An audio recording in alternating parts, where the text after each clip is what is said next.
ঘরের খাবার 100তে 100। সেদিন দুপুরের পর একটু হাঁটতে বেরিয়েছিলাম। দুপুরের পর মানে প্রায় বিকেল হয়ে গেছে। এই টাইমটায় বাচ্চারা রাস্তায় খেলছিল ব্যাডমিন্টন, তো আমিও হাঁটছিলাম। আর এমন সময় এই যে কি বলবো, এটা শুটিং এর ধোয়া না, এটা হচ্ছে মশক নিধন ধোয়া। নিজেকে ফেরি ফেরি লাগছিল পিছনে ধোয়া দেখে, মনে হচ্ছে শুটিং এর সময় যেমন পিছনে ধোয়া হয় ওরকম আর কি। তো কিছু দূর যেতেই দেখছি বাচ্চারা বড়ই পারছে। ছেলেবেলার কথা মনে পড়ে গেল, গাছ ঝাঁকুনি দিয়ে বড়ই পারতে কিন্তু আসলে খুব মজা লাগে। এটা ছেলেবেলার ফিলিংস। এখন তো আশেপাশে কোনো বড়ই গাছ দেখাই যায় না, তো কি আর করার। বাচ্চাটাকে বললাম আমাকে একটা বড়ই দিবা, বলে বড়ই খুব একটা নাই, কাঁচা বড়ই খেতে পারবেন না।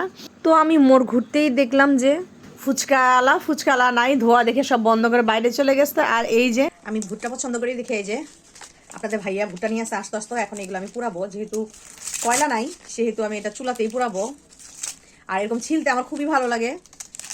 দেখেন ছিলার পর কি বের হয়, এই যে চুলের মতো এগুলো, কি অদ্ভুত তাই না? এটা আমার দেখতে খুলতে খুব ভালো লাগে। আর এটা আমি এতই পছন্দ করি কি বলবো, শীতের সময় আমার এটা খাইতেই হবে। কয়লা যে পুরো শীত কেন, যে কোনো সময় আমি রাস্তায় দেখলেই নেমে যাই খাইতে। আর এই জিনিসটা এভাবে ধরে রাখার জন্য রাখছি যাতে হাতে তাপ না লাগে। তো এইভাবে এটা শুধু পুরাবো। কত বড় তাই না? হয়ে গেছে, এখন খাওয়ার পালা। এত নরম আর এত মজা। ওয়াসিফ রেডি খাওয়ার জন্য। দাঁত নাই, দাঁত ছাড়া কি এটা কামড় দেওয়া যায়? তো সন্ধ্যার পরে একটু চটপটি করেছিলাম, তো আমরা চটপটিটাকে খুব আয়েশ করে খাই। তো দেখতেই পাচ্ছেন ফুচকা টুচকা নিয়ে সব কিছু রেডি। মশলাতে আমি কিভাবে করে চটপটিটা প্রসেস করি আপনাদের সাথে একটু শেয়ার করতেছি। দেখেন, প্রথমে টমেটো দিয়েছি, পেঁয়াজ দিয়েছি, ধনিয়া পাতা দিয়েছি, কাঁচামরিচ দিয়ে দিলাম। তো আমার কাছে এত মজা লাগে। আর ওয়াজিহা শসা খুব পছন্দ করে। এই যে হাতে বানানো মশলা, এটা আমার চটপটি। যখন চটপটি খেতে ইচ্ছা করে তখনই ইনস্ট্যান্ট তৈরি করি। তো এত মজা হয়, ঘরে বানানোটা বেশি বেশি খাওয়া যায়। আসলে বাইরে দেখা যায় যে এক বাটিতে অল্প একটু দেয়, ওটাই খেয়ে আসতে হয়। স্বাদ থাকলেও আর নেওয়া যায় না। আর উপরে ডিম ছিটিয়ে তো অনেক অসাম। এই বেলা শেষ হতেই ওই বেলার চিন্তা। তো আজকে রাতে আমরা খিচুড়ি খাবো। অনেকগুলো খিচুড়ি রান্না করছি, কারণ আবহাওয়াটা বললাম না একটু অন্যরকম। তো খিচুড়ির সাথে কি হবে, তো আমি খিচুড়ির সাথে এই যে খাসির মাথা রান্না করেছি আলু দিয়ে। তো একটু লবণ কম হয়েছে, উপরে লবণ দেখতে পাচ্ছেন। তো এখন প্রায় হয়ে গেছে, আমি নামাবো আর কি। তো একটু ঝোল দিয়েছি, কারণ শুকনা শুকনা তো ভালো লাগবে না। খাসির মাথা আসলে হাড্ডির অংশই বেশি থাকে, খুব একটা গোস্ত থাকে না, তারপরও মজা লাগে। তো এখানে অল্প একটু মগজও আছে।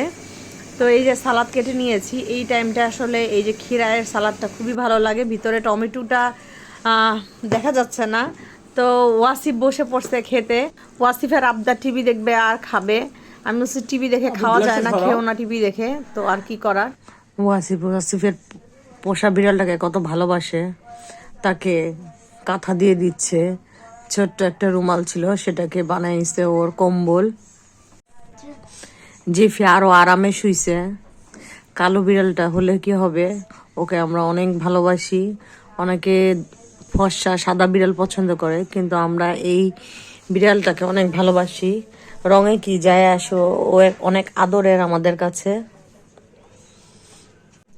আর ওয়াসিফ ওর সাথে খেলতে খুবই পছন্দ করে।